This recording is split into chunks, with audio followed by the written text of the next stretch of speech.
Let it go. 얼어붙어 like whoa. 띵하고 어지러워. I see. 한여름에도 난 겨울. Yeah, girl, you cold blood. Yeah, 너와 있을 때 I swear. 제가 먼저 zero 폭설한 그 children. 꿈에도 I wasn't dumb. 나만 빼고 넌 모두에게 참 친절해. 내 신감이 들어 단판이 돼도 머릿속을 흔드니 ibuprofen 그만해 it's time to stop. 승부욕을 자극하는 style. Yeah, 알면서도 마음이 자꾸 내게 가. 안만 빠져버릴까. If you want me back, I'll tell you I'm sorry. If you want me back, I'll tell you stop trying. Yeah, you got me. Let it go. 얼어붙어 like whoa. 띵하고 어지러워. I see.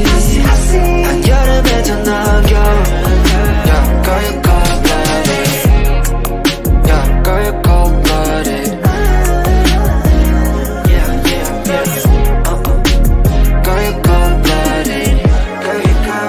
Girl, you cold-blooded. I'm like frozen 뭐야 모든 스트레스는 gotta let it go 했어. 소개팅 데이팅 어플 다 깔아도 보았어.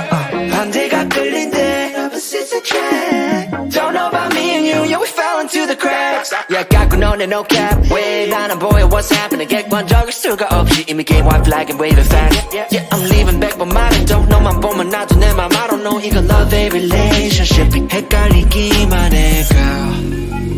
I'll tell you I'm sorry. If you want me back, I'll tell you stop trying. Yeah, you got me. Let it go. 얼어붙어 like whoa. 띵하고 어지러워. I see. 한여름에도 난 겨울. Girl, you cold-blooded. Let it go. 얼어붙어 like whoa. 띵하고 어지러워. I see. 한여름에도 난 겨울. Yeah, girl, you cold-blooded. Yeah, girl, you cold-blooded. Yeah. Girl, you cold-blooded. Girl, you cold-blooded. Yeah, girl, you cold-blooded. Yeah. Girl, you cold-blooded. Girl, you cold-blooded. Ladies and gentlemen, how are you? It is the one of the only Sir Hale Speaks in the building. What's going on, everybody? Glad to see you tonight. We're here for another edition of, I don't even have a name for this show, but I'm glad to see y'all tonight. Good to see you. I'm going to speed this up really quickly. I want to speak to the good people of the chat. Glad that you guys are here. I've got some special guests that I really want to bring up and honor their time. So we're going to do that really quickly. But before we do that,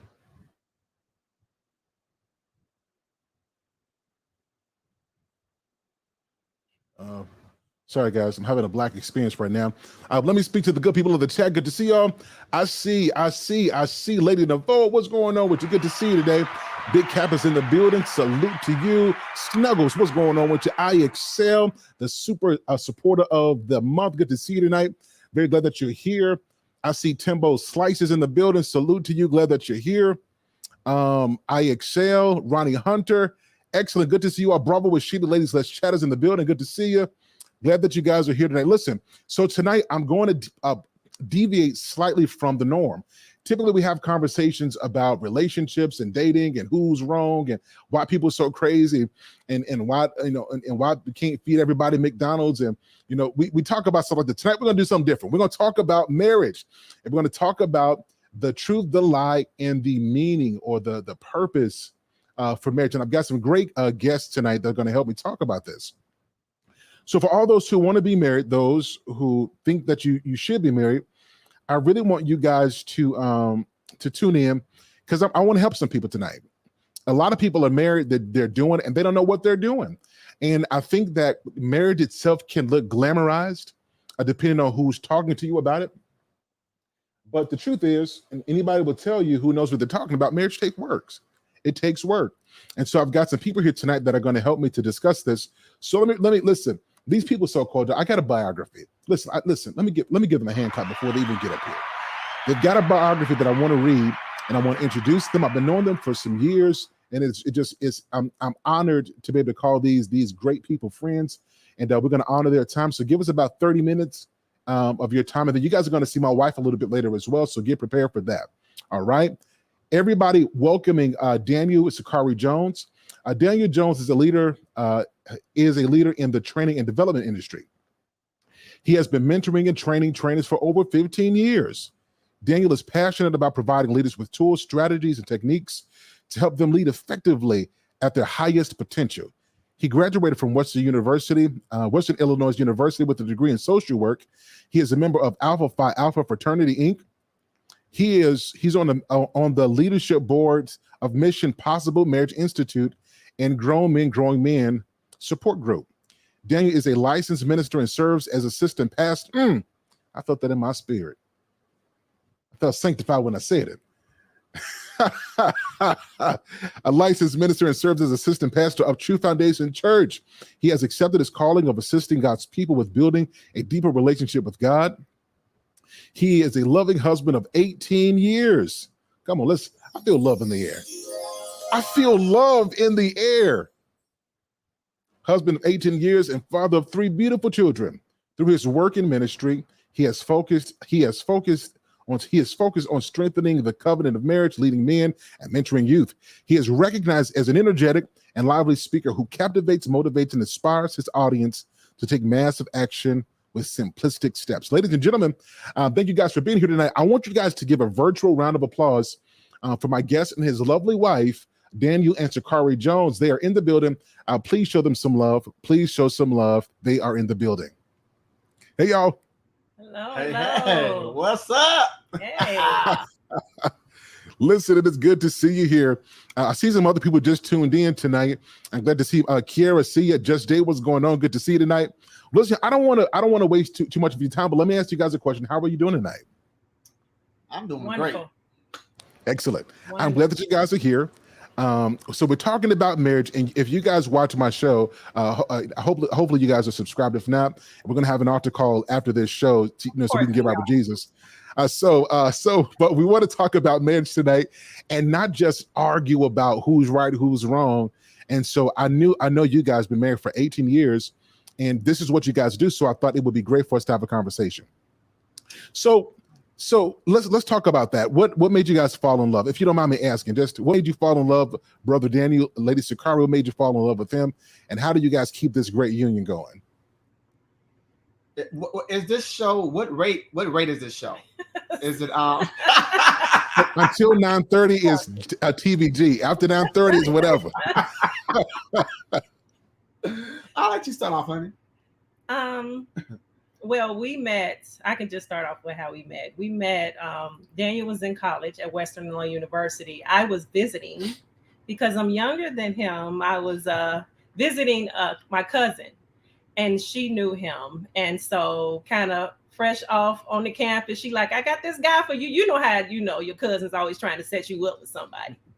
So I got this guy for you. And long story short, I ended up attending the college and staying in the same dorm as him. And that guy works. And the rest is history. The rest is history.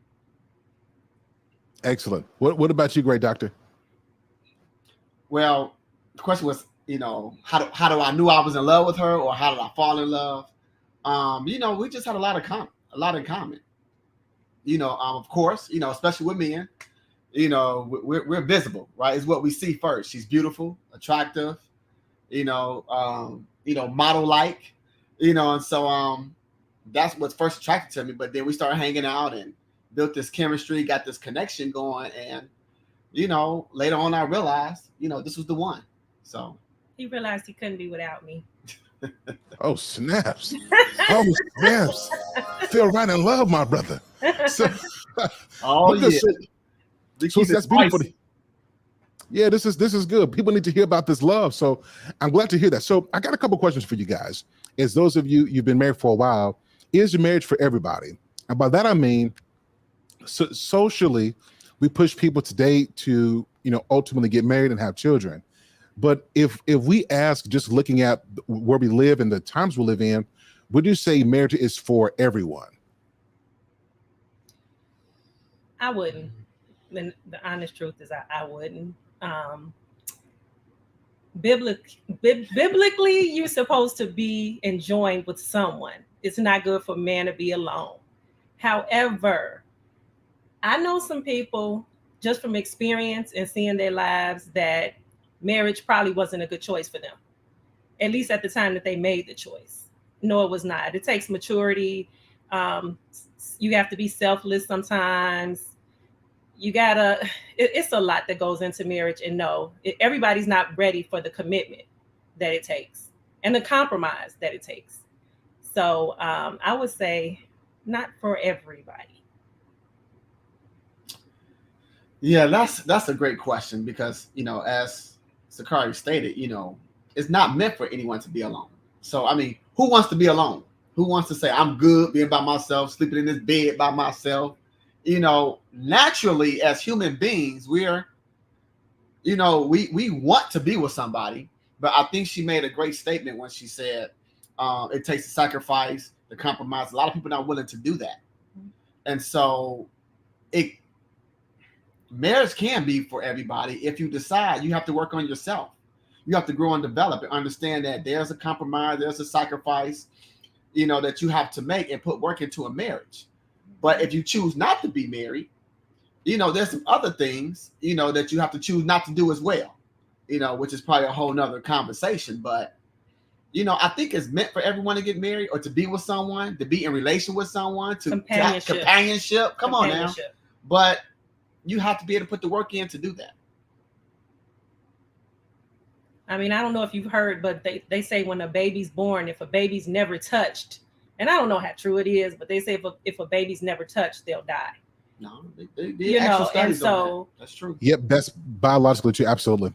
So, I mean, that goes for people as well. I mean, if you've never had that companionship, a touch, for years, how good is that? So now, it sounds like you guys were alluding to shacking. I mean, let's just put it out there tonight. It's not good for people to be alone so that they won't be shacking. Is that what we're saying? Look, I stand on biblical and godly principles. That's just who I am. Those are my beliefs. Mm-hmm. And yes, if you choose not to be in a relationship, if you choose not to get married, then there's other things that you have to be able to abstain from, such as sex, right? And if that's your choice, that is your choice, and that's fine, because everyone has the choice to do what you want to do. But I just believe that if you choose to be by yourself and be alone and not get married, then you should be living a celibate life. You should be living a celibate life, and you can still enjoy life. You can still go out. Sometimes I go out to dinner by myself. Sometimes I go to the movie by myself, and I love it.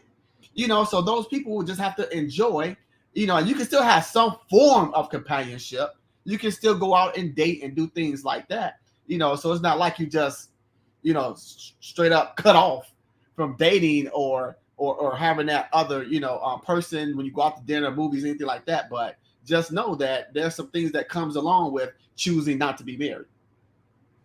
Okay, so Daniel and I had an extensive debate earlier today. We had a debate today about is marriage a business, or do you marry for love? So I know where Daniel stands, but for the audience, can you speak to that for us? Is marriage about love, or should we treat it like a business? What's your thought on that? So yes, great discussion we had earlier. I missed, that was a good debate we had. I loved it. Marriage, I believe, first comes love. The foundation of marriage should be love. And I know sometimes people get together for business sake, and you got this money, I got this money, we're this power couple because we just look good together and all this other stuff. But I just believe that if you don't love the person and in love with the person, you shouldn't get married. The business part will come. You talk about all those things, putting your monies together and just being a successful couple overall. But if you don't love this person, why are you with them? You know, marriage is supposed to be about loving the individual and connecting with the individual that you want to spend the rest of your life with, to death do you part. You know, so why would you do that to yourself? I'm not even in love with this person. You love them, but we do good together. We do good business together. We're friends, you know, but the spark ain't there. There's no spark. I kind of think it depends on where you are in life. If you've already built a life for yourself, you worked hard financially and have, you know, a large retirement, a savings. I mean, you come in, you want somebody that's equal with you. You don't want somebody that's going to blow your money. You want to make sure that financially they're sound enough to grow, you know, to continue on with the same spirit that you had to get to where you are, that they're going to continue on with that same spirit. So, I mean, we met at 18. Neither one of us had nothing. We was rubbing pennies together. So that didn't matter then. But, you know, at the age we are now, yeah. But even so, if you met someone at this age, right, you do want to make sure they got their stuff together, right? But are you going to marry them even though you don't love them or in love with them? I think it's, no. First of all, no. Okay. So what comes first? I mean, love comes first. Love comes first, but business is important. The business side is very much important. So this is where, brother, this is where we debated. See, I'm of the belief that it's possible to marry somebody and love comes later. It doesn't mean that initially there is no love, but we don't marry for love. And I'll give you an example. So let's take the example that two people coming together with some stuff and they want companionship.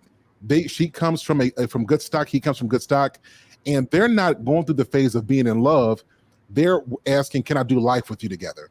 I believe that when people develop friendships first, and that when we treat marriage like a business, guys, watch out for this broadcast coming real soon, that when we treat marriage like a business, much like we do for work, so great customer service, we want profits to go up, we want our basis to be established. When we treat it from that perspective, I think that we give better to our marriage because we're more intentional and we're not relying on the feeling of love to sustain us. It's based on a commitment and on a willingness for us to do life together. So even if I don't like you at the moment, but we have a basis, our basis will pull us back to the place where we love each other again. Or if I don't like you, it'll pull us back to a place where I can like you again. So I don't believe in love at first. I don't believe in love at first sight. So I believe in love after looking at you for a while. Oh, okay. But even in business, I think about corporate America. If you're not producing, you out the door. So to me, when it comes to business, if we have a business transaction, if we're not benefiting each other in that area, we done. It's real simple. It's real cut and simple. It's nothing else to do with it. There's nothing, no love, no. It's all about the numbers and what we producing, and that's it. Because the love will keep you together. The love is what I see. There ain't no love. Right? There ain't no love, man. Please. But if your numbers ain't right, but see, here's what I'm saying. So when we talk about love, if there are no actions that indicate love, so I'll give you one. I hear a lot of people say, "Baby, I love you." "Baby girl, you know I love you." Boy, I know you know all the love songs. We hear love in terms of words, but to me, I don't believe people can prove love without actions. So I would rather somebody, if I had to choose, somebody who tells me they love me or people who show me they love me, I would choose somebody who shows it, because actions do two things. It does something and then it speaks as well. And words alone can be empty. Do you guys agree with that? Yes. Totally. Yes. Totally agree. See, I told you, brother Dan, I'm getting you on my side. I'm telling you, we're gonna marry this a business. And that's what I'm saying. Like, no, you didn't say nothing about business. You said love. You said, see, that's what I mean. Show you I love you. But see, I think that's what I mean. Like marriage, when we treat it like a business, and I treat you with that customer service, that loyalty, that I want to appreciate you. The action of what I'm doing is an expression of my love to you. That's not business. That's love. It to me, that is business. That's love. Business. I don't have to love you. I don't have to like you to do business with you. I don't have to do that. I don't have to have no emotional attachment to do business with you. Is it good to have a good business? That's called a business relationship. You don't need a marriage You don't need no marriage to do none of that. to do business. I can be with somebody. successful and make all the money in the world. Have my what's that credit score top notch. I can have all that by myself. I don't need a partner to do that with. I need a partner to love me, and I want a partner I can love them and be able to fall in, and be in love with them and look at them like, woo, you fine today. All that And grow together along with all the other stuff. See, But the love is the foundation. see, so we agree that love is the foundation. But what I mean is the love that shows, not the love that says. I agree. You see what I'm saying? We're saying And I the same think thing most right people. there. Yes.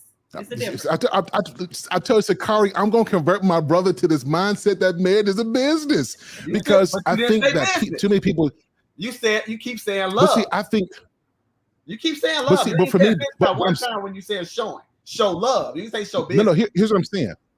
Here's what I'm saying. So the way that you demonstrate love is if you can't just say I love you. I can't just say, I have to demonstrate that. And the way that I do that is by what I do on a consistent basis, right? So when I think about business, I don't mean like I'm going to the store and I'm buying something.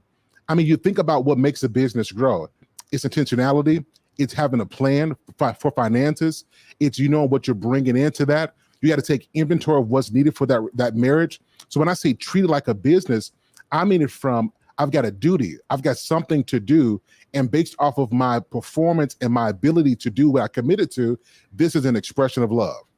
So like when we take our vows, when we're giving our expression of love, we're talking about all the things we're going to do: to love, to honor, to obey, and better than have sick, right? That's what I mean by business. Is that consistency the work that goes into marriage? Precisely. That's exactly what I mean.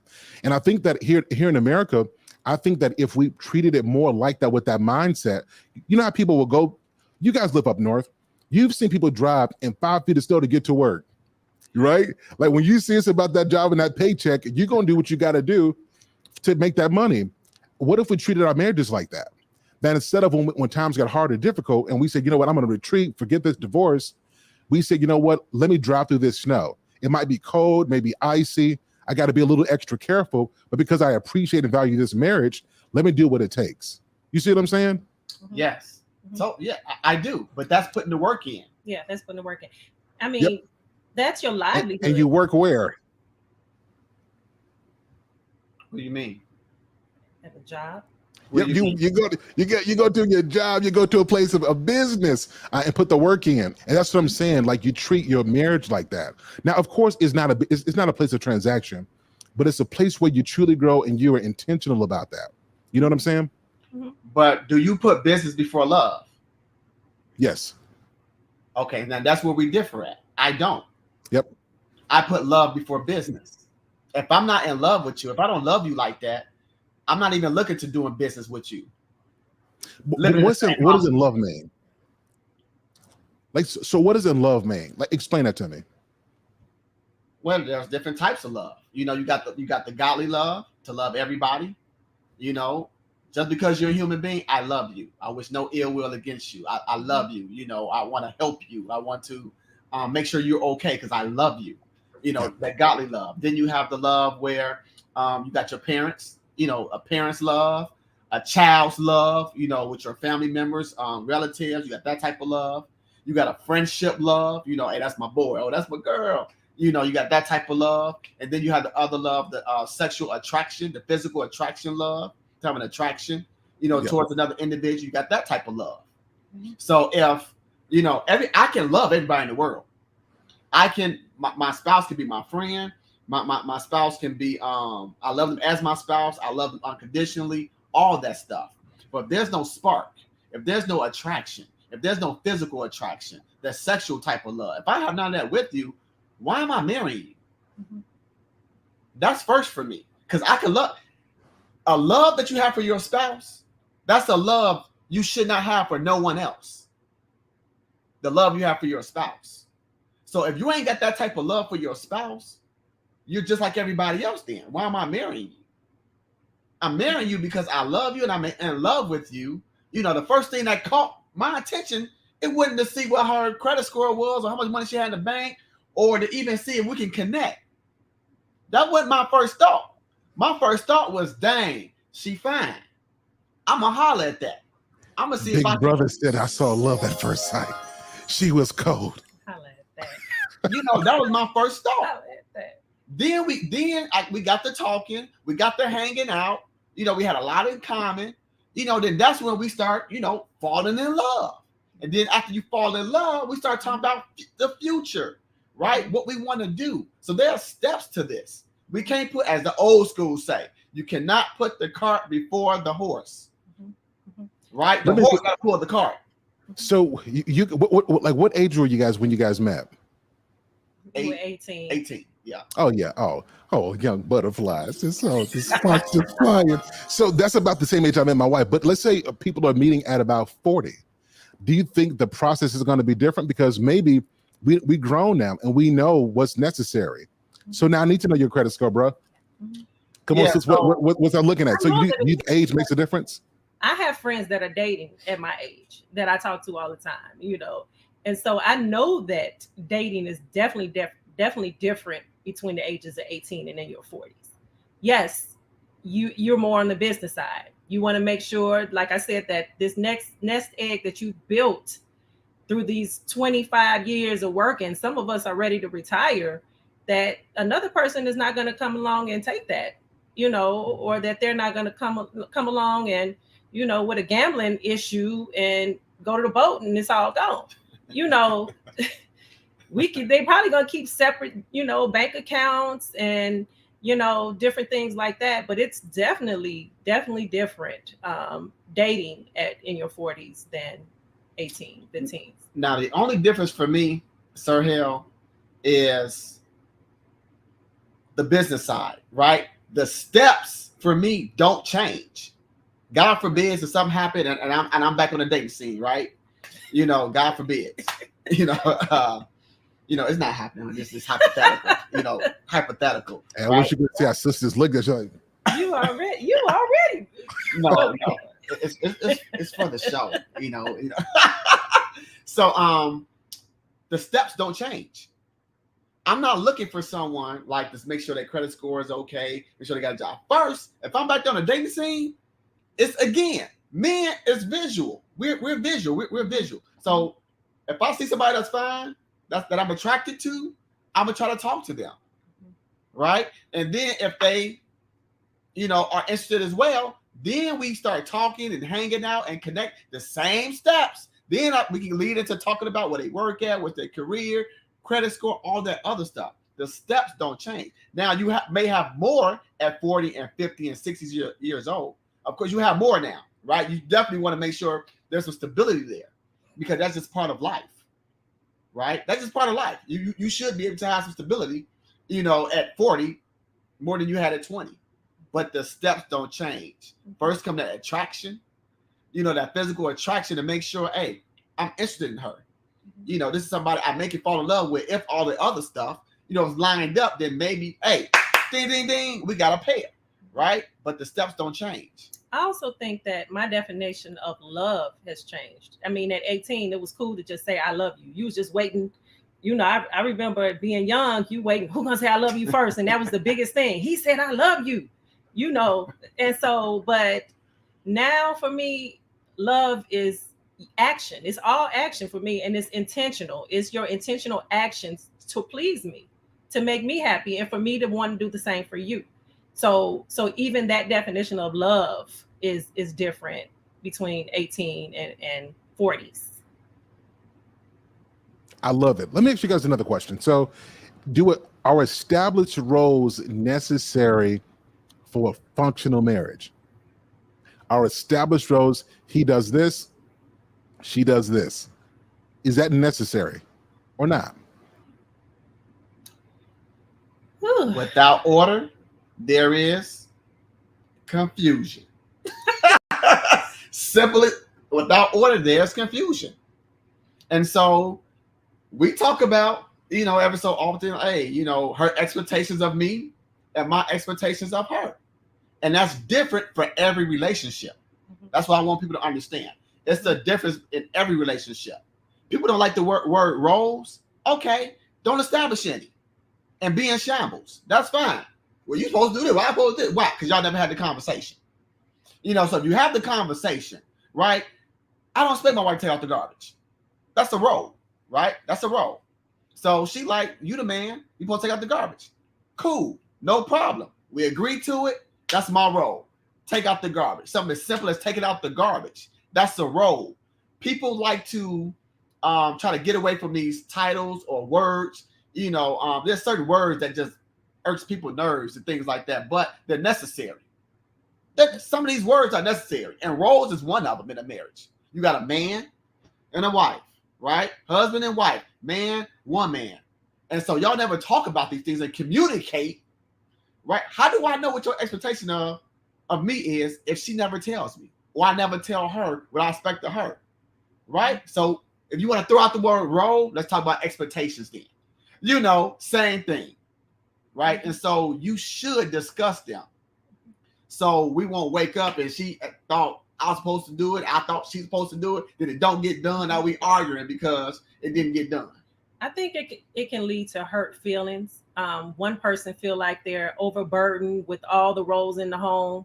So those conversations do need to happen because, women can be like, I'm doing everything, and sometimes men feel like they can be doing a whole lot, but you have to talk about it because no one wants to feel like they're being taken advantage of, or not being listened to or not being supported. It's a team effort. That's right. Team. I'm gonna clip that. All right, so last question. Is so we said love is the foundation of marriage. How do you sustain this over a lifetime? We know that the divorce rate is going up in our country. So marriage, when I was growing up, in my beautiful years of growing up, marriage was supposed to be forever. Now marriage is for this time being. For the time being, we married, and let's do a re-up in about 5 years, right? Mm-hmm. So how do we sustain the marriage stuff over a lifetime? Work. It's not easy. I mean, in our 18 years of marriage, we've hit some very hard times. And I mean, surround yourself around married couples, have some mentors that believe in marriage, that understand marriage and don't see just the white picket fence. When I got married, I thought, this is going to be great. We're going to have a white picket fence. I'm going to get a dog. We're going to have kids. It's going to be great, all the time. Because you saw marriages and you didn't know, things that went on in marriages and how tough it could get. But you need some really good mentors and people that that you can talk to that are married. You got to constantly grow together. Don't let yourself grow apart. If you're talking about the span of years and staying together, don't let yourself grow apart. And just know that if you can go through anything. If you both want to work it out, it can be worked out. It can be worked out. But growing together, staying together, being involved in the same things. Not to say that you can't have your own separate lives, your own separate hobbies, because I do think that you need that as well. You need your own time. But support each other's events, support each other's endeavors. If I have something going on my own over here, I want him to be there to cheer me on. If he's doing something, I want to be there to support him as well. Because that's how you continue to grow together, even in change. You're going to change, but you continue to grow together. That's good. So I'm going to start where you left off at, because that's where I was going. Change. Mm-hmm. Right? We have to be able to communicate the change. Right? We used to like something at 25. We don't like it no more. Or we didn't used to like something at 30. But at 45, now I like it. Right? We have to be able to communicate these things and understand that we are changing. As we get older, we're changing. Our thought process sometimes change. The way we look at life sometimes change, through our experiences. So we have to be able to effectively communicate our wants, our likes, our dislikes, because they constantly change, as you grow older together, as you work this thing out. And so when you can have that effective communication and get an understanding of each other, right? It's not all about me, it's not all about her. I should be able to seek to please, right, her. If I can seek to please her, I'm gonna do some things that I'm at to take a step back on, so I can make sure that she's good, and vice versa. She ought to seek to please me, right? So if our spouses are seeking to please each other, right, then you're able to really have a high success rate in marriage, because you're taking you out the equation, but you're putting your spouse in the equation. Your spouse is putting you in the equation. So therefore, y'all both in the equation anyway. What about when you don't like them? When you and that's you're gonna have days. Do it anyway. Yeah. Do it anyway. Sometimes do it anyway. Right. Sometimes they just need that high feeling. Do it anyway. Do it anyway. Yes. Do it anyway. And so, there's gonna be days you don't like each other. That's okay. You wake up the next day, you like each other again. But long as the love is still there, long as it's still strong, and keep it spicy. And that's the thing about the changing part, right? Keep doing the things that you used to do, right? You get kids now, right? So I know sometimes you can't do everything you used to do because now that you have kids. But set aside that time. Set aside that time. Don't go 18 years talking about some of these kids come first. That's a lie. I'm glad I went there. Your kids don't come first. Your spouse come first. And that's part of the divorce rate too. Because now they got kids, they think everything's about the kids. The kids is part of the family. You didn't make a vow with your kids. You made a vow to God with your spouse. So your spouse comes first, then your kids. So if your spouse comes first, you have to make that time for those dates. However frequently you want to do it. It could be once a week. It could be once a month. It could be once every 2 months. Whatever you guys decide, because it's your marriage. Whatever you guys decide. But that's how you keep it spicy. Go on those dates, have those great conversations, reminisce sometimes, try some new things, so gotta keep it spicy. Ladies and gentlemen. Come on with it. No, keep on going. I'm agreeing with you, my brother. Keep trying some nice things. Absolutely. Yeah, you have to, man. You have to, Sir Hale. Or your marriage will dry out. It will fizzle out. And that's not what you want. It fizzles out because you stop working towards it. You stop trying things. You stop trying new things and having fun. Yes. Fun. And that's the thing you were alluding to earlier about the friendship. When you fall in love and date someone or whatever before you get married, you're developing a friendship. We're friends. There are times I'll be like, man, let's go do something because I want to hang out with my friend. And then when we get back home, I want my wife. For those wifely things and husband things, Ladies and gentlemen, best of both worlds, baby. Well, listen, guys, I know you guys got to go. Thank you guys for being here tonight. Y'all, please in the chat, show some love to both Dane and Sakara. They came in here, dropped some nuggets of wisdom. If you want to get married, one of the things that I can take away from this is do the work. Y'all repeat after me, do the work. Those in the chat, repeat, do the work, do the work, do the work. And I think that if we do this and if we're intentional about this, you're going to get those results later. You don't get 20-year results in the first year. Keep sowing and you'll get it over time. Dane, Sakara, thank y'all so much for being here. You guys get a hand clap. I truly appreciate y'all. Y'all are dope. Awesome. I want to have you back so we can do like another part to this because I want to keep this kind of conversation going. Okay. Awesome. Anytime. Hey, thanks for having us, man. Anytime. Excellent. Appreciate you. The answer. Excellent. Appreciate. Thank you so much. Have a good one. You too, man. Yeah. All right, y'all. Listen, it has been fantastic.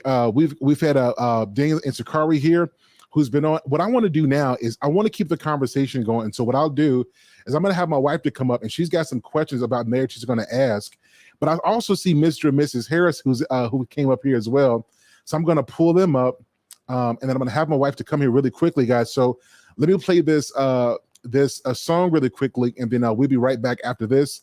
You'll see my wife, and you're going to see Mr. and Mrs. Harris come up right after this. All right, guys. Pick it up, pick it up, pick it up, pick it up. You see the drippy, I'm fitted up. Hop in my car and the giddy up. Secure the bag, yeah, I get the bus. Pick it up, pick it up, pick it up. You see the drippy, I'm fitted up. Hop in my car and the giddy up. Secure the bag, yeah, I get the bus. Pick it up, pick it up, pick it up, pick it up. Ooh, I've been on the flex since flex zone. Neighborhood all in your eardrums. I ain't never scared like Bone Crush.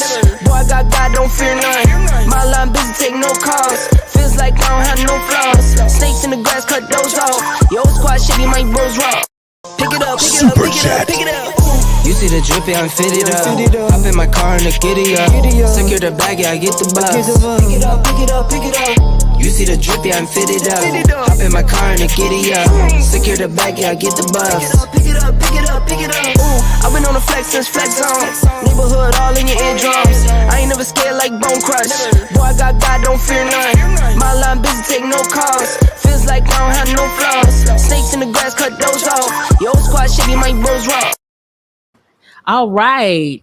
All right. All right. We are having an amazing time. And let's get ready. Let's bring back.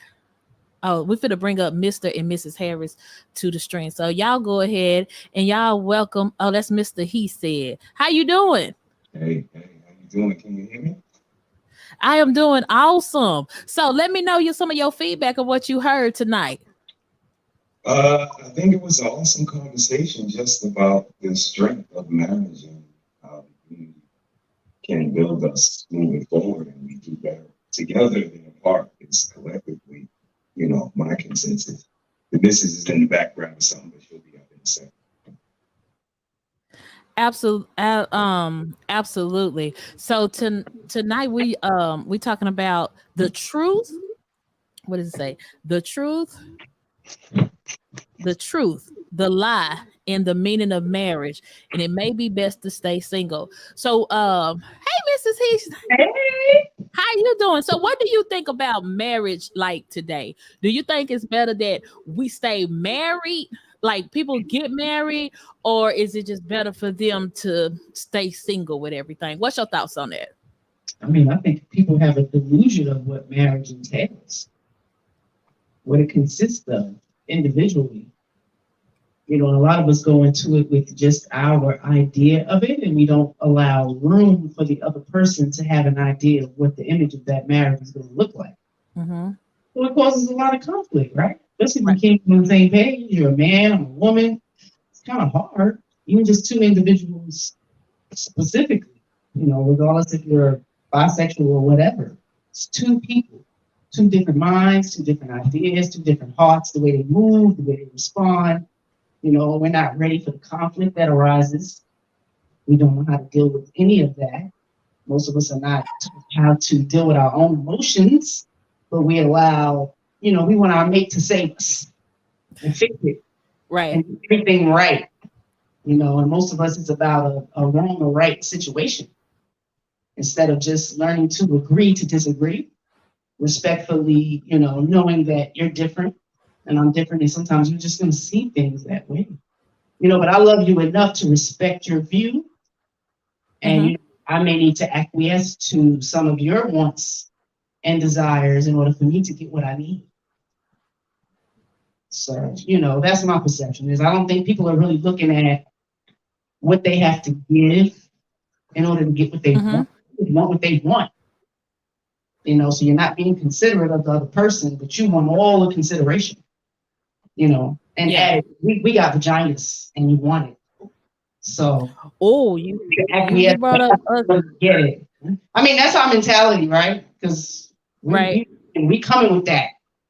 We're not coming with anything else because we're not listening to what the men want. They want more than vagina. So what would you say to women who have been taught a lot of times that some people say you don't marry, sometimes you marry to be comfortable? Because I remember an older lady telling me, hey, you can marry because of love all you want to, but baby, when you get married, you need to be married for comfort. And a lot of these ladies are literally trying to get married for comfort versus the whole partnership thing. What do y'all think about that? Because then do that make them just a dependent, or do that actually make them a valuable candidate for marriage? I mean, it depends on what their comfort is. Some of them will want trips and, bags and, maids and, our average men are not able to get those things. Right. Because the average woman, let's be real, The average woman don't even make over $50,000. Not the average woman. You do have some who do make over $50,000, but the average woman makes about 35 to 40. I'll give or take $35 to $40,000, right? And they're making that, and then they want these men these men who are six-figure men, who are $250,000 men, who are $500,000 men, or even $1 million men. Is that a real expectation for these ladies to have, or should they stay single, work on their skills, get their money up before they try to marry somebody in that category? Men don't care about your money. I think that's where women get it wrong. Can you hear me? Mm-hmm. I can hear you good. Men don't care about your money. I don't know why women think that's so important. We built that up in our mind that's significant for them. You have to listen to your individual man that you want. He's going to tell you what he wants. Facts. So for you to acquiesce, I'm sorry. They don't care. They don't care about your degrees. They do not care about your money, especially if you're young. So you have to consider when you start to have children, you want somebody else to come in and raise your children. Most men don't want that. They want it to be your responsibility because it's responsibility, right? If they have to protect and provide, we are supposed to cultivate and take care of our children in an appropriate way to send them out to be good citizens in society. It's kind of hard when you hand that over to other people. You know, so I think as women, we want so much. We're not willing to listen to what these men want in order to get that. Whoa. I mean, I have brothers. So I think that's the only reason why I'm very aware. It's because we're stair-step kids. So we're all 11 months apart. So Right. we're very close. And they've been in the same, me and my husband been together 25 years, married 17. And they're older than me. And they've been with the same women longer than me and my husband. Ups and downs. So we broke cycles. Right on. People got to know how to get through those bad times. And that's hard for us women because we want everything to be happy and fun and exciting and satisfying. And, when I'm down, you're supposed to be the one to make me happy. And, it's kind of delusional because it's a lot of things that we come into the relationship with that we may not have dealt with. And we expect our mate to be our savior. Either way, it's not just saying women, men too. Mm-hmm. There's victimization. But the person that you with didn't do it. They shouldn't have to pay for it. So I think we just kind of inconsiderate. We're kind of selfish, self-absorbed. Mm-hmm. I mean, it is what it is, man. We want what we want, and the marriage should go how we see fit. Our trips and how the money goes should be how we see fit. How the children are raised should be how we see fit, because we know best, right? That part. I believe that because my brothers are awesome. And they were awesome when they were little boys. And they were awesome teenagers. So they awesome as men. You understand what I'm saying? Mm-hmm. So sometimes you got to respect how the men grow. They're different. So I think that's just the basic level of respecting our differences. You brought up a great point about respecting the differences. And y'all help me welcome to the stage. Help me welcome Family Values. I wish I knew how to do the Family Values. The numbers, but I forgot how to do the things. Hello, how you today? Hello, how are you, Family Values? We're so excited that you have joined us this afternoon. So you got to hear some of the interview with Sir Hale and Security Jones and all that, and the things that we have been discussing. We'd like to hear some of your input about this. Do you think people should still get married, or should they stay single? You got people out there talking about prenup. Shout out to Mr. Rucker out there. I see you in the chat over there. But saying, oh, we want prenup. Oh, it's a business. Is it love, etc.? What you got to say about that, Miss Family Values? I absolutely believe that we need marriage. I mean, we don't have a successful community, a successful nation without the cornerstone, which is marriage, which is family. So I think it's extremely important. And society today is pushing a narrative that it's best to be single, and is honestly tearing down our nation. It's ruining communities. Nuclear family is what we need in order to see success and build wealth and legacy. So I think it's paramount. And what was the other question? The other question was Sir Hale asked is marriage, like I think he said, is it based off love or is it truly a business? To me, it's about duty. I believe if you base marriage off of love, that foundation is fickle. It could fall apart easily. I'm a Christian, so God first, he should be the foundation. But even for people who aren't Christians, I think duty and understanding that this is a commitment, even when you don't like that person, even if you may not love that person one day, because, you know, like I said, love is fickle and you can jump in and out of it sometimes. Love is a choice. It's a choice that you make every single day, even when you don't like each other. So and then it depends on people's definition of love, because some people may base love off of just a feeling. And there's so much more to love. Is selflessness, is patience, is kind, is not keeping track of wrongdoing and all these things. And a lot of people just don't understand what love actually is. So they base marriage off of that. It creates a very weak marriage. Now you bringing in something, right? Because now we're talking about like the foundation of the marriage and also the strength of the marriage. And I want to ask also Mrs. He said and she said, because as y'all know, me and my husband, over the years of our marriage, when we have this conversation, we got married when we was young. So of course, in my young eyes, I'm looking at marriage through this perspective of when you marry someone because you love them. He looked at marriage as like we can work together and I can grow to love. I can grow to love you. You know what I'm saying? And I'm like, and they used to hurt my feelings because I said, babe, you said that. I said, when you marry a person, you're supposed to marry a person who loves them and everything. And of course, over the years of our marriage, we've grown to love each other. But he didn't do that, and that hurt my feelings. But what do y'all think about that? Because does it depend on when you get married? Should love be the base, should be the base, or do you really have to look at it through wisdom and say, can we truly grow together, right? Because you brought out the Bible as well, and I remember having a conversation again with Sir Hale again when we were beginning. I was like, well, because he was making a point about marriage as a business. He's like, show me one Bible scripture, Lady Hale, where the people married for love. And I'm like, well, I can't.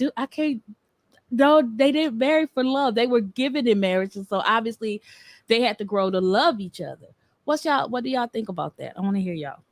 No, you guys are absolutely right. And that's what creates the perfect balance, that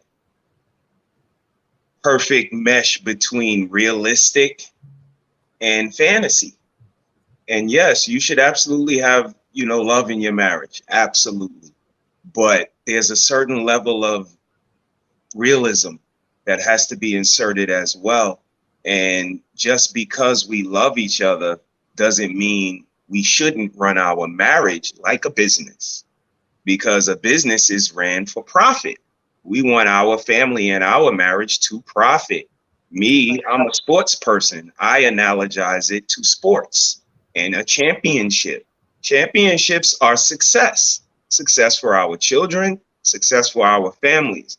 And if we can buy into a collective of a greater goal, which is the championship greater than ourselves, we know we have to perform at a high level for our team in order to obtain a championship. So, just thinking in that aspect of there's something greater than yourself, I think is where we start to differentiate the people who are for family and the people who are absolutely for themselves. Because realistically, looking at the world, people go into marriage for different aspirations and they have different goals. So I think if we can get some sort of a barometer of where you are realistically and individually, then We got to see eye to eye about family before we can become a family. And once we do that, I think, we go. I agree. Perspective. Like, Yeah. I like how you brung basketball into that, because it does make that perspective a little valuable, because I do agree that I think when I was younger I probably was a little naive, but as I got older and now that I think about it, I'm not as offended as I was, of course, when I was younger, because obviously, guess what? We didn't live life, and you get to kind of see where we are. Let me read some of these comments real quick.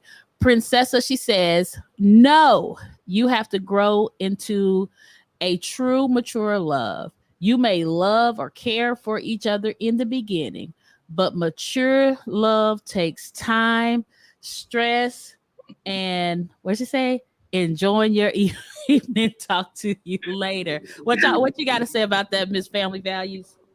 I agree. It does. It you have to grow in love. You got to basically become one, and that doesn't happen overnight. Yes, you have the infatuation and the butterflies and Right. all those good feelings. They're good feelings. They attract us. They make us excited for the road we're about to hit ahead. But Mhm. like I said, that dies off. That doesn't stay all the time, and most women would prefer it does, but it doesn't always. Especially, they were saying earlier, we grow, we change, we evolve. So you got to learn and make a choice to love what it is about that person that may not have been what you married in the first place.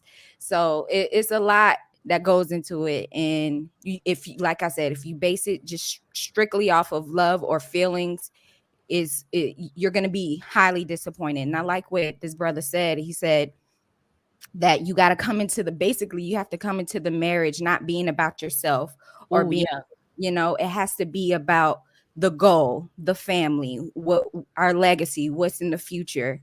And when you put that ahead of yourself, that's when you can see the true strength of your marriage. Absolutely. And this too. So let's say if I was a person and I'm coming to you guys and saying, "Hey, um, somebody just proposed to me and I want to marry him, but when I look at the statistics around marriage, it don't look too good."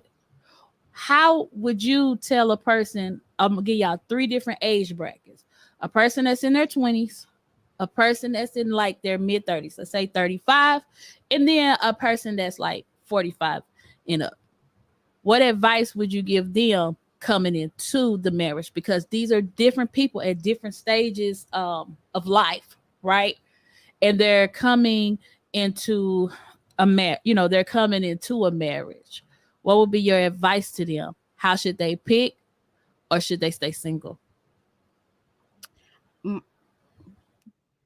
Okay, my advice would be the same for every single one, especially if it's a woman. I would say for her to go for it, but I will also tell her not to step into the marriage in a selfish manner, to know that you're there to serve and to be, a helpmate.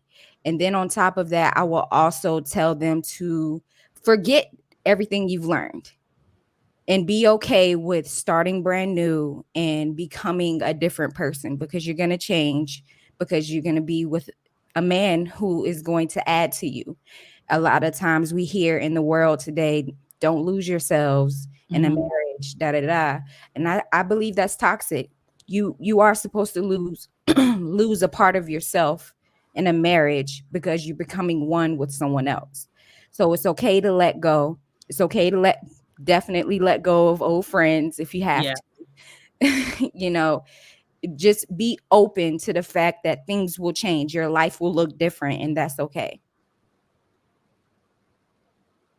Absolutely. How Mr. and Mrs. He said, she said, what would be your advice to those different generation of women who come to you and it's like, "Hey, dude done pop the question: should I marry him or should I stay single? The older generation, I'll probably get them a look like, better jump off that shit. No, I'm just kidding. Right.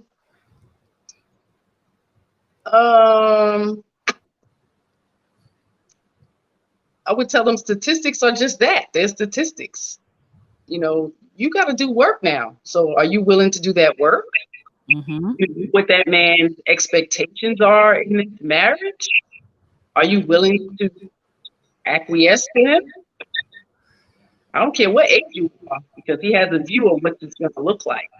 Are you willing to see that vision? Because we have our own. We've had them since we were little kids, after the last relationship or whatever, we want to change it and now we want something new and fresh, we want to switch it all around, whatever. But they have a vision too. So my questions would be more so, what are you willing to give? I'm going to let you cook real quick. I need to turn my camera off and turn my camera on real quick. Keep cooking. Yeah. And it would go from there. I can get out a whole checklist of where that conversation would go. It wouldn't just be, a simple thing, because you're already going into it with fear and doubt, talking about some statistics, So it would go from there for me. Mm-hmm. What do you think, Mr. He said? What advice would you give? Me, I think I would probably be like the sister. I would give the same advice to all three. And I think it would be know your level of awareness, because that is going to dictate your judgment of character. It's going to dictate your perception of whatever representative this fiance put forward.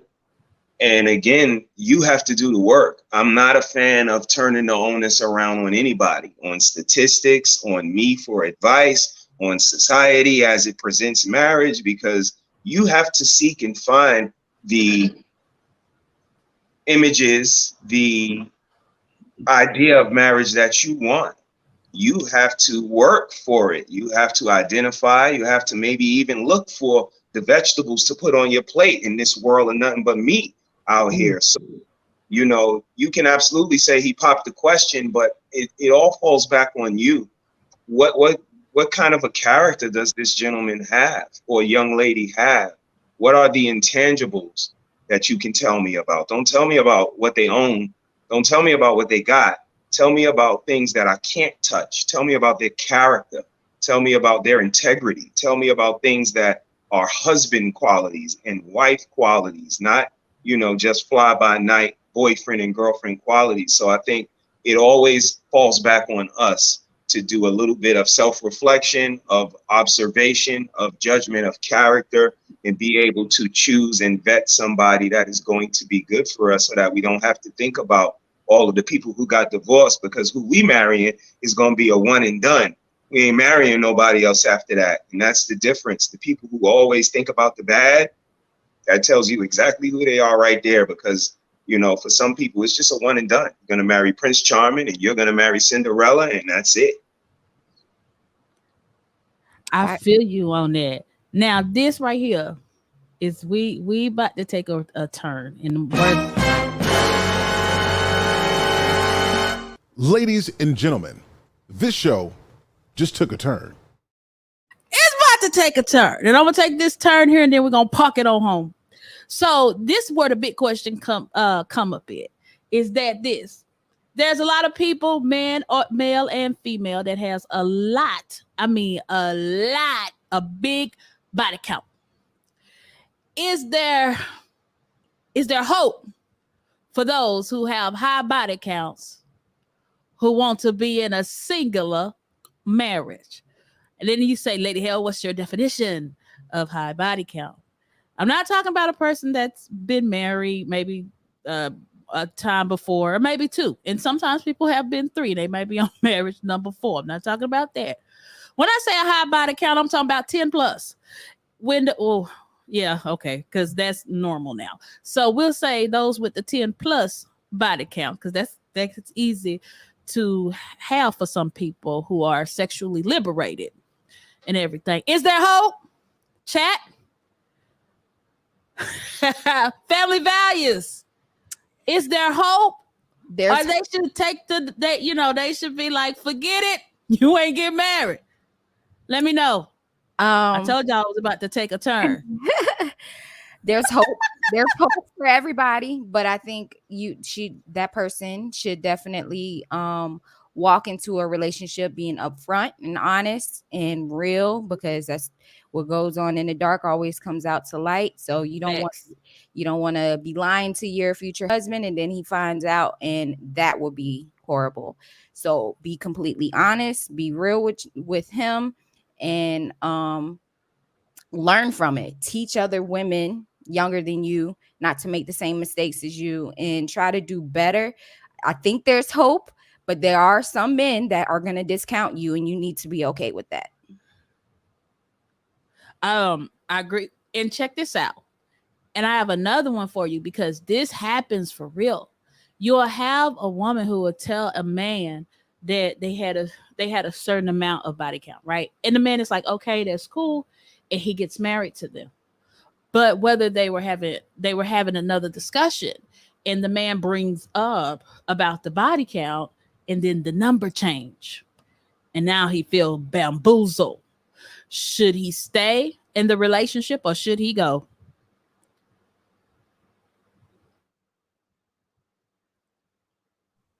I told you it was gonna get hot. Yeah. I'm gonna get it on home. They're already married. It's too late. Is that a reason for divorce though? If she lied? And that's up to the man. That's up to the man. I really don't. I couldn't say. I really couldn't give no honest answer with that. It's wrong. She lied. Like, why you even give an answer? You know what I mean? If you know you can't keep straight with your lie. She said, can't keep straight with the lie. Why you get it? Right? But come up later, but I don't know. I've never been asked the question. So, So Mr. He said, yeah, I'm a little different on this one. For body count, it speaks to a certain nature for me. And I would never be one to ask a question as crass as what is your body count. But at the same time, when we go to a dinner party, the number of gentlemen who touch you on the small of your back, that show me that they know you intimately. So I'm kind of astute, and I'm aware and looking to see what traits, what qualities, depending on what circle or what room we're in, how many men know you intimately. So you don't have to tell me your body count for me to kind of figure out and kind of, see exactly how you move as a quality and character of person. But I think even deeper down the rabbit hole is the fact that something of value is really not obtained by everyone.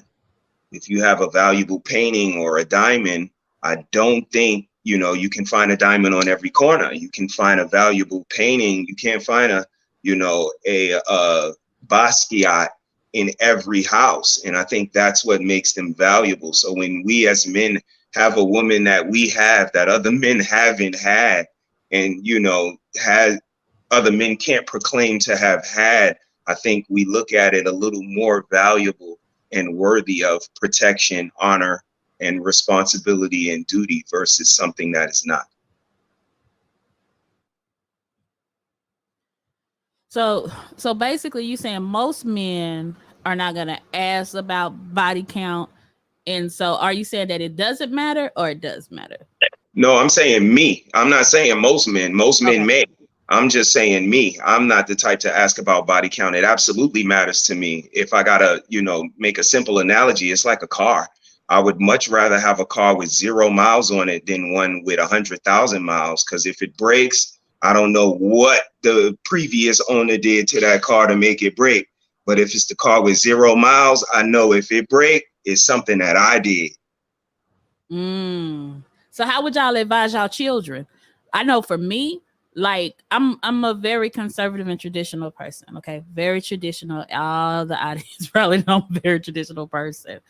And so we do raise our children with traditional values, and of course they might do their own thing. How would you advise your children when it comes to that? Like, I would advise my children, to keep themselves, etc., and not be giving up all the family jewels to everybody. And when you kind of get in college and you're ready to make that decision, then that's when you should start considering, somebody to mate. How would you advise your children? Will you advise your children the same way? you know, because our kids at first they're virgins until they start getting it in and everything. How would you advise your kids? The way that I advise my children now is I teach marriage. I teach them how important it is and to marry young and to save yourself for your husband or your wife. I teach them how important it is and why, if you don't do that, you could end up with trauma. You can end up dealing with a lot of things you don't want to have to. I use my own story because I was a teen mother, and I had 2 children with my high school sweetheart, and very abusive relationship, and my children had to suffer because of that. And when I talk to them, I let them know we don't want this to continue. We're going to stop this cycle. And I'm upfront with them. I said, mommy made bad decisions. And that decision, what decision it was I didn't wait for marriage, and I should have. And I teach them that this is important for your future and for the future of your kids. So definitely celibate until marriage and marrying young, because I know it's hard out here with the sexual liberation, sex just everywhere and thrown into your face. You can't really hide them from everything. So marrying young is my biggest thing that I preach in my house. That's definitely what's up. And I have one more thing, and because we have to, and the reason why I say we have to address it is because now that a lot of people are very intersexual with their sexualities and different things like that. So now we have, of course, women marrying women, men marrying men, or people who have had sex changes and different things of that nature. They're getting into these relationships and they're trying to necessarily navigate through those relationships as well. And they're coming on regular platforms as well, seeking relationship advice. And I know y'all said, "Oh, Lydia, you're pushing the envelope," but I'm pushing the envelope because this is our culture and this is what's happening, for real. So do you advise people? How do you advise people who maybe were one sex when they were born and then they're a new sex, but they have never revealed to the other person that they're a new sex? You get what I'm saying? And they're attracted, let's say it's a female, a male, and he changed himself into a female. And now he's attracted to this male, and he's had the surgery, he had breast implants, all that stuff like that. How do you guide that person in saying, hey, do they be honest or do they just tell them later? I, I'm in line with the sister comment in the beginning. I believe that we have to absolutely push a certain narrative depending on what they want to be. And that's our approach. We have nothing but daughters, and we have one transitioning son. But we ask them first, what do they want to be? Do you want to be a wife? If the answer is no, then we're not going to continue forward in teaching you how to, curate and look for what a man wants and all of the necessary things. Now we're going to do it to a certain level, but not to be a wife. Then we have a daughter that does want to be a wife. So we teach her to curate, look for cues, things of that nature, as far as domestic and so on and so forth, geared on what they want. So I think the most important thing is to absolutely speak to your children, find out what direction they want to go in. Everybody doesn't want to be a wife in 2022 is what we're learning. So you definitely want to find out, where their area of expertise and their desire lies, and then cater to that, but definitely be capable, to go to whichever side they lean. Mrs. Harris, what would you say? our children has always had an open platform when it came to us. So they were quite expressive when they were young about what they wanted and what they didn't want, whether it was because, they saw our blueprint, saw us being parents and how hard it was. And then the other children came along, because we have 27, 21, 17, and 7. So they got to see. And the two oldest ones, very young, was like, I don't want no kids. So to now for them to be the age that they are, they still have that. So like he said, they're telling us who they are. So we have to lead them individually. They're all not the same. So we have to lead them, individually. So it's different. They're all not led the same way. 4 of them. A lot of personalities.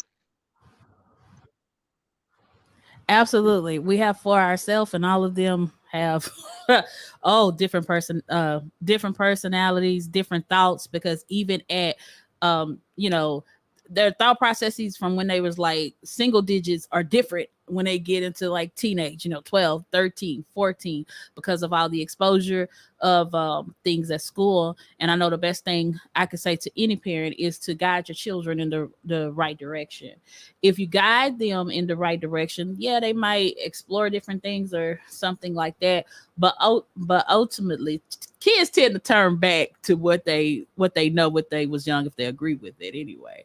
And whatnot. Miss Family Values, what's your view on that? The question was, what was the question about? Basically the question was about, now how people are one sex when they're born, right? And they become transgendered. When they become transgendered, and let's say your son, and God forbid, okay, saying it, I'm just using it as an example. God forbid, let's say your son, right? He come home and he says, Mom, I've met this beautiful lady. And he couldn't tell that the lady had an Adam apple because he's a man, because he was born a man. But they had the surgery and they had the breast implants, they've had their genders change, right? Mm-hmm. But let's say he said the lady pull you to the side. I mean, the trans person pull you to the side and they say, Miss Family Values, I got something I gotta say. I was born a man. How would you advise your son? Because now he's in love. I would advise the person first to tell my son. But if that person doesn't, I will have to tell him, because that will be a lie.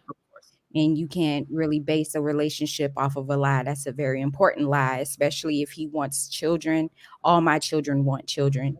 So that will be a conversation that would happen between me and the transgender person first, out of respect, because you came and let me know. I'm giving you the chance to let my son know. But after so long, if that hasn't happened, I will have to let my son know. Absolutely. And from the way that I've raised my children and guided them, we live our lives based on godly principles. And if he were to find out, he probably wouldn't go further with that person. Absolutely. I know I probably brung the subject up, and the reason why I brung the subject up, because this is real life, y'all, and this happens in America and different things of that nature. And what I'm hearing from amongst everybody is that in your relationships, you got to be honest with the person up front. You got to be honest about, first of all, what you want, what you like, what you don't like, etc., before getting before getting into a committed relationship such as a marriage. I'm going to go around and give everyone the final words. Lady Nova, what she say? She asked me, she said, am I a Christian? You dang on right, girl. I am a Christian. Come on through, Jesus. Yes, I am a Christian. But anywho, yes, Lord. But I'm not gonna make this religious tonight. We're gonna go around. We're gonna start with Mr. and Mrs. He said, she said, and go ahead and give us your final thoughts. Oh, hold on. There you go. We want to thank you for having us. Always a pleasure coming up here. The conversation is always insightful. Enough respect to the first couple that you guys had up here. The conversation was impactful. We absolutely love the coping skills and mechanisms and different solutions and options that you guys present here. We always come here just to get a little bit of vegetables on our plate, and thank you for having us. We can't express that. Yes, definitely appreciate it. We thank you for being on the Sir Hale Speak Network on this afternoon. We're going to bring up Miss Family Values. Thank you. Thank you so much for having me on. And my last thoughts are for the people who are, on the edge about marriage and not sure that they want that for them, for their lives. Understand that it is if you want to help your community, if you want to help the nation be better, if you want to build legacy and have something left behind, marriage is the way to go. Don't bring children into the world without marriage. They need that. They need their fathers in their homes. And most importantly, make sure when you step into that marriage that you are surrounded by people who are going the same direction as you. Cut those people off that aren't married, sadly. Yes, even some married people, those people who don't have the same ideas as you. I mean, it's okay to, have friends with other ideas, yes, but don't let them too close to your marriage. Protect it with everything you got. Protect your marriage, because in this society, people hate marriage and they will try anything to get you to come to the other side with them. So be strong and understand it's about commitment, and love will come. Awesome sauce. Look here, this has been an amazing show. Thank you so much. Shout out to Security Jones and Daniel Jones and Sir Hale Speaks for the amazing interview, the amazing discourse. Shout out to Mrs.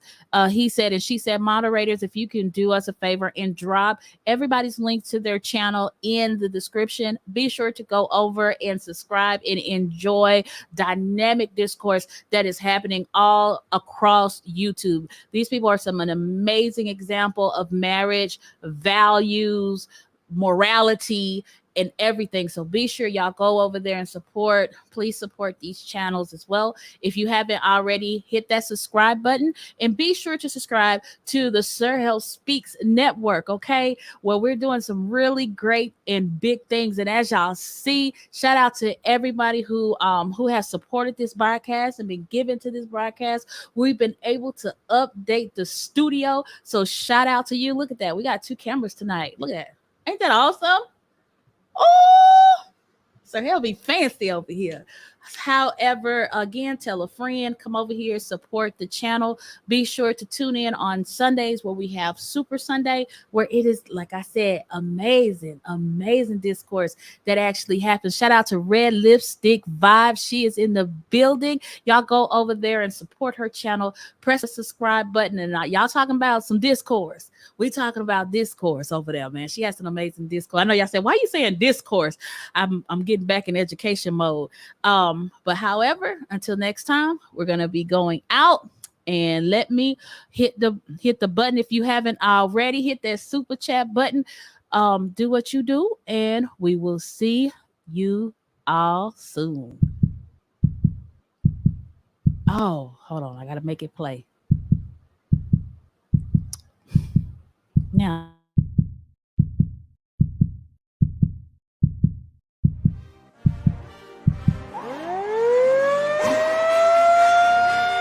May I have your attention? Let it go. 얼어붙어 like whoa. 띵하고 어지러워. I see. 한여름에도 난 겨울. Yeah, 거의 blood. Yeah, 너와 있을 때 I swear. 제가 먼저 zero 폭설한 그 children. 꿈에도 I wasn't aware. 나만 빼고 넌 모두에게 참 친절해.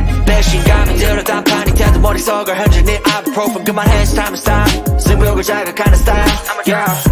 알면서도 마음이 자꾸 내게 가 안만 빠져버릴까 If you want me back I'll tell you I'm sorry If you want me back I'll tell you stop trying Yeah, yeah, you got me Let it go 얼어붙어 like whoa 띵하고 어지러워 I see 한여름에도 너겨울 Yeah, girl you cold-blooded Yeah, girl you cold-blooded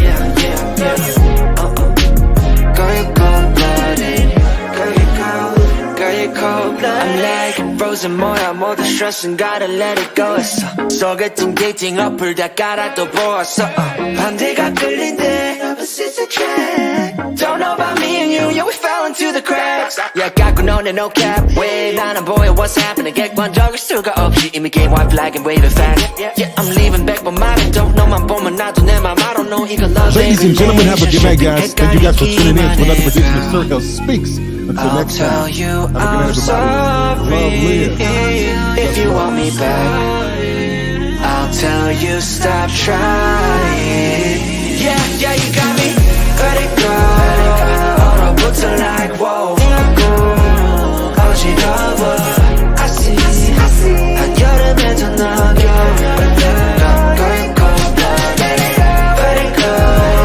얼어붙어 like whoa 띵하고 어지러워 I see 한여름에도 너겨울 Yeah, girl, you cold-blooded Yeah, girl, you cold-blooded Yeah, yeah, yeah Girl, you cold-blooded Girl, you cold-blooded Yeah, girl, you cold-blooded Yeah, yeah, yeah Girl, you cold-blooded Girl, you cold-blooded